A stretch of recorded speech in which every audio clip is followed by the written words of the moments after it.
In our last video, we examined the events of Genesis chapter 3 leading up to humanity's first sin. When we left off, God has found Adam and Eve in the garden after eating the forbidden fruit of the tree of knowledge of good and evil. After a few brief passages where Adam and Eve play the blame game, God pronounces his judgments. God questions the actions of Adam and Eve, and while he punishes them, he doesn't curse them, only the serpent and the ground. God curses the serpent to crawl on its belly and eat dust. In a literal interpretation, some have suggested that the serpent's body changed after God's judgment, but a snake's diet isn't dust. It's more likely figurative language expressing humiliation and subjugation. It's worth noting that Adam was formed from the dust, and Peter tells us that the devil is a prowling lion seeking those he may devour. In verse 15, we see the first prophecy of the Bible. God says that he will put enmity between the seed of the woman and the seed of the serpent.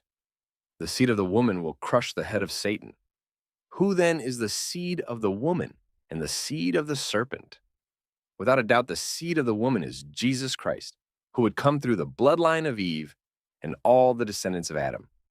The first chapter of the Gospel of Matthew traces the genealogy of Jesus back to Abraham, and Genesis chapter 11 traces the genealogy of Abraham to Adam. In Genesis chapter 3, God basically told Satan that he would be defeated by his human creation. 72 generations later, Jesus would defeat sin and death on the cross. One day he will return to throw Satan and his angels into the lake of fire forever. The seed of the serpent could have many meanings. It could be the Nephilim mentioned later in Genesis chapter 6 or the Antichrist. But ultimately, I believe it refers to anyone who opposes God. Jesus tells the Pharisees in John 8:49 that they are of their father the devil. In 1 John chapter 2, John speaks of how many antichrists have already come and more will follow. Next, God pronounces judgment on Adam and Eve. But why is their punishment so severe? They have certainly disobeyed God, but is that all? Not hardly.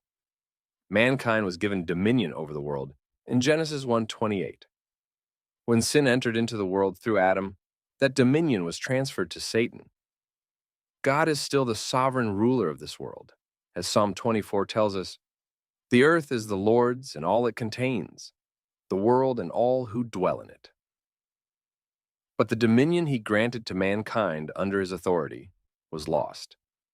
The book of Hebrews tells us nothing at present is subject to man. Jesus calls the devil the ruler of this world, and Paul calls him the prince of the power of the air. It was the sacrifice of Jesus that freed mankind from the power of the ruler of this age. Jesus became the way for God to reclaim the people of his creation, to restore the fellowship with him that was lost due to sin, and to bring us back into his kingdom, as we're told in Colossians chapter 1. Being both divine and human, Jesus was the only way dominion could be restored. And upon his return, Christ will bind the devil for 1,000 years before ultimately casting him into the lake of fire. For this misdeed, Eve is forced to endure pain in childbirth and be in submission to Adam. Adam is now required to work the ground that God has cursed, a ground that will be working to choke out Adam's crop with its thorns and thistles. It is interesting that woman was condemned to have struggles in her relationships, while man was condemned to struggle with his work and for his wages. Certainly, the remnants of this curse are still felt today. After the judgments, God makes clothes for Adam and Eve. The source of these clothes has come under debate. Some believe Adam and Eve were clothed in the light of God prior to their sin, and these clothes are nothing more than our human skin. I think that's unlikely for reasons I've covered in previous videos. You see, everything in the Bible points towards Christ, whether Old Testament or New Testament. I think it's much more likely that the skin came from an animal. This then would be the first of many sacrifices that would be made in atonement for sin. As the writer of Hebrews tells us, without the shedding of blood, there is no forgiveness of sin. This is another foreshadowing of Jesus found in Genesis chapter 3. In his second act of mercy, God casts out Adam and Eve and places a cherubim with a flaming sword to guard the entrance of the garden. This was merciful Because had Adam, Eve, or any of their descendants re-entered the garden and eaten of the tree of life, they would have gained eternal life, but in a sinful state, without redemption. While God doesn't cut off his fellowship with Adam and Eve, he allows them to live with their choice. They wanted independence from God, and that's what they got. True to his word, Adam and Eve did die as a result of eating of the fruit. But we're told that Adam was 930 years old. How then did he die in the day he ate of the fruit? I think we're again dealing with figurative language. Adam did immediately die, in the sense that he was immediately separated from God.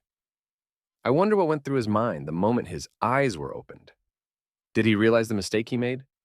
Did he see the curse of sin that would plague mankind? Did his heart leap when he heard his descendant would one day claim eternal victory over the serpent? Let me know what you think in the comments below. Thank you for watching. Please join us again as we attempt to answer difficult questions about God and the Bible.